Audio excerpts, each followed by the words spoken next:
ನಮಸ್ಕಾರ, ಆರೋಗ್ಯ ದರ್ಪಣಕ್ಕೆ ಸ್ವಾಗತ. ನಾನು ನಾಗರತ್ನ ಮೇಲೇನ್ಮನೆ. ಜೀವನದಲ್ಲಿ ದುಡ್ಡು ಸಂಪಾದನೆ ಮಾಡಬೇಕು ಅಂತ ಹೋಗುವುದು ಒಂದು ಸಾಧನೆ. ತುಂಬಾ ದುಡ್ಡು ಸಂಪಾದನೆ ಮಾಡಬೇಕು ಅಂತ ಅನ್ನೋದು ಒಂದು ಸಾಧನೆ, ಒಪ್ಕೊಳ್ಳೋಣ. ಆದ್ರೆ ದುಡ್ಡು ಸಂಪಾದನೆ ಮಾಡೋದು ಮಾತ್ರ ಸಾಧನೆ ಅಲ್ಲ. ಅದು ಮಾತ್ರ ಗುರಿ ತಲುಪಿದಂತೆ, ನಾವು ದುಡ್ಡು ಸಂಪಾದನೆ ಮಾಡಿದ್ರೆ ಮಾತ್ರ ಗುರಿ ತಲುಪಿದಂತೆ ಅಂತ ಖಂಡಿತವಾಗಲ್ಲ. ಸಂಸಾರವನ್ನು ಚೆನ್ನಾಗಿ ನಿಭಾಯಿಸ್ಕೊಂಡು ಹೋಗುವುದು ಕೆಲವರ ಗುರಿಯಾಗಿರುತ್ತೆ. ಒಳ್ಳೆ ಅಡಿಗೆ ಮಾಡಿ ಅಡಿಗೆ ಮಾಡುವುದು ಮತ್ತೊಬ್ಬರ ಗುರಿಯಾಗಿರುತ್ತೆ. ಮಕ್ಕಳನ್ನ ಅಥವಾ ಮೊಮ್ಮಕ್ಕಳನ್ನ ಸರಿಯಾಗಿ ಆರೈಕೆ ಮಾಡಿ ಅವನ್ನ ಚೆನ್ನಾಗಿ ಬೆಳೆಸೋದು ಕೆಲವ್ರ ಗುರಿಯಾಗಿರುತ್ತೆ. ಆಧ್ಯಾತ್ಮದಲ್ಲಿ ಮುಂದುವರಿಯೋದೇ ಕೆಲವ್ರ ಗುರಿಯಾಗಿರುತ್ತೆ. ಹೀಗೆ ಬೇರೆ ಬೇರೆ ವಯಸ್ಸಿನಲ್ಲಿ ಬೇರೆ ಬೇರೆ ತರಹದ ಗುರಿ ನಮ್ಮ ಜೀವನದಲ್ಲಿ ನಮಗೆ ಬಂದಿರುತ್ತೆ. ಈ ರೀತಿ ಯಾವುದೇ ಕೆಲಸವನ್ನು ಮಾಡುವಾಗ ಅಲ್ಲಿ ನಾವು ಏನು ಯೋಚನೆ ಮಾಡಬೇಕು, ನಮ್ಮ ಕರ್ತವ್ಯವೇನು, ನಮ್ಮ ಜವಾಬ್ದಾರಿ ಏನು, ಅವರೊಟ್ಟಿಗೆ ನಮ್ಮ ಗುರಿ ಏನು, ಇದನ್ನ ನಿರ್ಧಾರ ಮಾಡಿಕೊಂಡು ನಾವು ಮುಂದೆ ಸಾಗಬೇಕು. ಆಗ ನಾವು ಜೀವನವನ್ನು ಸುಖಕರವಾಗಿ ಮತ್ತು ಸಂತೋಷದಿಂದ ನೆಮ್ಮದಿಯಿಂದ ಬಾಳ್ಬೋದು. ಕೆಲವರು ಇರ್ತಾರೆ, ಯಾವುದೋ ಕಂಪ್ನಿಯಲ್ಲಿ ಒಂದು ಕೆಲಸ ಮಾಡ್ತಾ ಇರ್ತಾರೆ. ಅವರು ಒಟ್ಟೊಟ್ಟಿಗೆ ಒಂದು ಸಣ್ಣ ಬಿಸ್ನೆಸ್ ಅನ್ನು ಮಾಡ್ತಾ ಇರ್ತಾರೆ. ಎರಡರಲ್ಲೂ ಸಕ್ಸಸ್ ಇರುತ್ತೆ, ತಕ್ಕ ಮಟ್ಟಿಗೆ ಸಕ್ಸಸ್ ಇರುತ್ತೆ. ಆದ್ರೆ ಎರಡು ದೋಣಿ ಕಾಲಿಟ್ಟಂಗಾಗಿರುತ್ತೆ ಅವರಿಗೆ.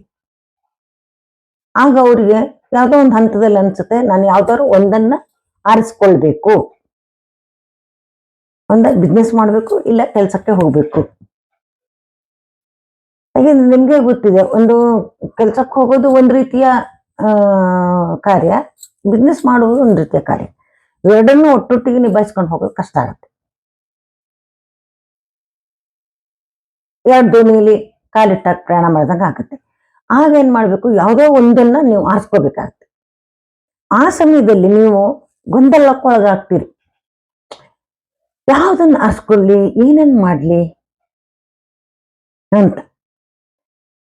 ಅಂತ ಸಂದರ್ಭದಲ್ಲಿ ನೀವು ನಂಬರ್ 7 ರೆಡ್ ಕಲರ್ ಅಲ್ಲಿ ಹಾಕಿಕೊಂಡಾಗ ನೋಡಿ, ನೀವು ಕೈ ಮೇಲೆ ಬರ್ಕೊಳ್ಳಿ, ಅಥವಾ ಮೊಬೈಲ್ ಸ್ಕ್ರೀನ್ ಅಲ್ಲಿ ಹಾಕೊಳ್ಳಿ, ಅಥವಾ ಪೇಪರ್ನಲ್ಲಿ ಮರೆದು ಗೋರ್ಡಿನಲ್ಲಿ ಅಂಟಿಸ್ಕೊಳ್ಳಿ, ಅಥವಾ ನಿಮ್ಮ ಪರ್ಸ್ನಲ್ಲಿ ಇಟ್ಕೊಳ್ಳಿ. ಹೀಗೆ ಇಟ್ಕೊಂಡಾಗ ನೀವು ಸ್ವಲ್ಪ ದಿನದಲ್ಲೇ ಏನ್ ಮಾಡ್ತೀರಂತಂದ್ರೆ, ನಿಮ್ಮ ವ್ಯಕ್ತಿತ್ವಕ್ಕೆ ಯಾವುದು ಹೊಂದುತ್ತೋ, ಈಗ ಬಿಸ್ನೆಸ್ಸೋ ಅಥವಾ ಕೆಲಸೋ, ಅದನ್ನ ನೀವು ನಿರ್ಧಾರವಾಗಿ ನೀವು ಅದನ್ನ ಆರಿಸ್ಕೊಳ್ತೀರಿ. ಈ ಶಕ್ತಿ ಕೂಡ ಇದೆ ಇದಕ್ಕೆ. ಆಗ ನೀವು ಆ ಕೆಲಸದಲ್ಲಿ ಮುಂದುವರಿತೀರಾ, ಅವಾಗ ನಿಮ್ಗೆ ಅದರಲ್ಲಿ ತುಂಬಾ ಯಶಸ್ಸು ಕಾಣ್ತೀರಾ. ನೀವು ನೋಡಿ, ಯಾರಾದ್ರೂ ಇದ್ರೆ ಈ ತರ ಪ್ರಯತ್ನ ಮಾಡಿ. ಎರಡು ಕೆಲಸ, ಒಂದು ಡ್ಯೂಯಲ್ ಆಗಿರುತ್ತೆ ನಮ್ಗೆ. ಒಂದು ಕೆಲ್ಸಕ್ಕೆ ಹೋಗ್ಲಾ, ಕೆಲಸ ಮಾಡ್ಲಾ, ಅದರಲ್ಲೂ ಸಕ್ಸಸ್ ಇದೆ. ಬಿಸ್ನೆಸ್ ಮಾಡ್ಲಾ, ಅದರಲ್ಲೂ ಸಕ್ಸಸ್ ಇದೆ. ಆದ್ರೆ ಎರಡೂ ಮಾಡಕ್ಕಾಗಲ್ಲ ಕೆಲವೊಮ್ಮೆ. ಆದ್ರೆ ಇನ್ನೊಂದೇನು ಗೊತ್ತಾ, ಈ ನಂಬರ್ ಅನ್ನ ಕೆಲವರು ಹಾಕೊಳ್ತಾರೆ, ಆದ್ರೆ ಬಹಳ ಬೇಗ ಇದನ್ನು ತೆಗೆದು ಬಿಡ್ತಾರೆ. ಕಾರಣ ಏನು ಗೊತ್ತಾ, ಈ ಕಲರ್ ಹಾಕಿದವ ಇದನ್ನ ನಮ್ಮ ಸುಮ್ಮನೆ ಕೂರ್ಲಿಕ್ಕೆ ಬಿಡೋದಿಲ್ಲ. ಈ ಕಲರ್, ಈ ನಂಬರ್ 7 ರೆಡ್ ಕಲರ್ ಹಾಕಿದಾಗ ಇದನ್ನ ನಮ್ಮನ್ನ ಇದು ಸುಮ್ಮನೆ ಕೂರ್ಲಿಕ್ಕೆ ಬಿಡೋದಿಲ್ಲ, ನಮ್ಮನ್ನ ಎದ್ದು ಓಡಿಸುತ್ತೆ. ನಂಬರ್ 2 ಡಾರ್ಕ್ ಬ್ಲೂ ಮತ್ತು ನಂಬರ್ 7 ರೆಡ್ ಕಲರ್ ಎರಡೂ ತುಂಬಾ ಫೋರ್ಸ್ ಇಂದ ಕೂಡಿರ್ತಕ್ಕಂಥ ನಂಬರ್. ಕೆಲವರಿಗೆ ಇದನ್ನ ಹಾಕೊಂಡ್ರೆ, ಯಾಕೆಂದ್ರೆ ನಮ್ಮನ್ನ ಸುಮ್ಮನೆ ಕೂರ್ಲಿಕ್ಕೆ ಬಿಡಲ್ಲ, ಅದು ಇದು ಕೆಲಸ ಮಾಡಿಸುತ್ತೆ. ಅವ್ರು ಸ್ವಲ್ಪ ದಿವಸಕ್ಕೆ ಏನಾಗ್ತಾರೆ ಅಂತಂದ್ರೆ, ಅಯ್ಯಪ್ಪ ಇಷ್ಟೊಂದು ಕೆಲಸ ಮಾಡ್ಬೇಕು, ಇಷ್ಟೊಂದು ಕೆಲಸ ಅವರಿಗೆ ಆ ಒತ್ತಡವನ್ನು ತಡ್ಕೊಳಕ್ ಆಗೋದಿಲ್ಲ. ಆಗ ಅವ್ರು ತೆಗೆದು ಬಿಡ್ತಾರೆ, ಏನು ಮಾಡಕ್ಕಾಗಲ್ಲ. ಹಾಗೇನಾದ್ರು ತೆಕ್ಕೊಳ್ಳಿ ಅಷ್ಟೇನೆ. ನಿಮ್ಗೆ ಯಾವ್ದು ಸುತ್ತವೋ ಆ ರೀತಿನ ಕೆಲಸ ಮಾಡ್ಕೊಂಡು ಹೋಗಿ. ಈಗ ಸುಮ್ಮನೆ ಕೆಲವು ಜನ ಏನ್ ಮಾಡ್ತಾರೆ, ಸೋಫಾದ ಮೇಲೆ ಆರಾಮಾಗಿ ಕುತ್ಕೊಂಡು ಅವ್ರ ಹತ್ರ ಕೆಲಸ ಇರ್ತಾರೆ. ಆ ಕೆಲಸ ಮಾಡು, ಈ ಕೆಲಸ ಮಾಡು, ಯಾವುದೇ ಆಗ್ಲಿ ಮನೆ ಕೆಲಸ ಹೆಣ್ಮಕ್ಳೇ ಆಗ್ಲಿ ಗಂಡು ಮಕ್ಳೇ ತಾವೇ ಎದ್ದು ಹೋಗಿ ಕೆಲಸ ಮಾಡೋದಿಲ್ಲ. ಹೇಳ್ತಾ ಇರ್ತಾರೆ ಬೇರೆಯವ್ರಿಗೆ,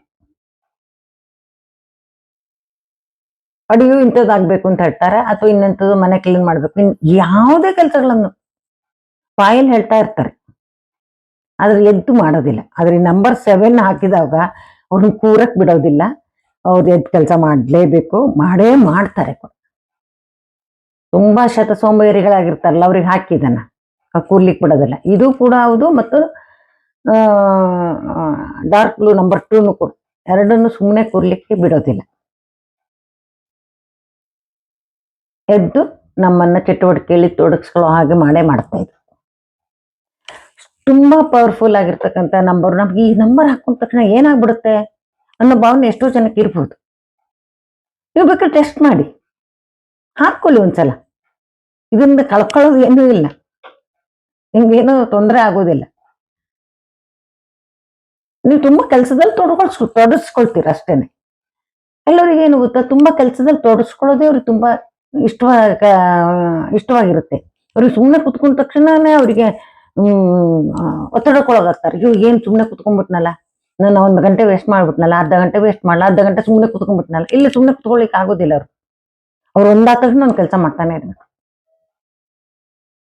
ಕೆಲಸದ ಬದಲಾವಣೆಯೇ ವಿಶ್ರಾಂತಿ ಅಂತ ಹೇಳ್ತಾರೆ. ಹಾಗೆ ಕೆಲವರಿಗೆ ಕೆಲಸದ ಬದಲಾವಣೆಯೇ ವಿಶ್ರಾಂತಿ.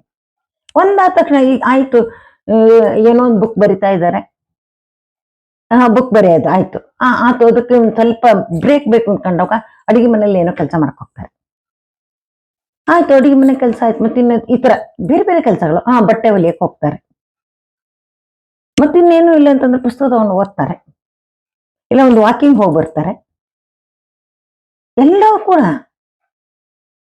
ಇಲ್ಲ ಯಾವುದೋ ಮನೆ ಅವ್ರ ಹತ್ರ ಒಂದು ಗಹನವಾದ ವಿಚಾರಗಳಲ್ಲಿ ಅವ್ರು ತೊಡಗಿಸ್ಕೊಳ್ತಾರೆ. ಒಂದ್ ಮಾತಾಡೋದು ಇದೆಯಲ್ಲ, ಈಗ ಅಮ್ಮ ಮಗಳಾಗ್ಲಿ, ಅತ್ತೆ ಸೊಸೆ ಆಗ್ಲಿ, ತಾಯಿ ಮಗ ಆಗ್ಲಿ, ಮನೆ ಜನ ಒಬ್ರಿಗೊಬ್ರಿಗೂ ಕೂತು ಮಾತಾಡೋದು ಇದೆಯಲ್ಲ, ಅದು ಕೂಡ ಒಂದು ಅತ್ಯುತ್ತಮವಾದಂತ ನಮ್ಮ ಮೈಂಡ್ ರಿಲ್ಯಾಕ್ಸ್ ಆಗ್ತಕ್ಕಂತ ಉಪಾಯ.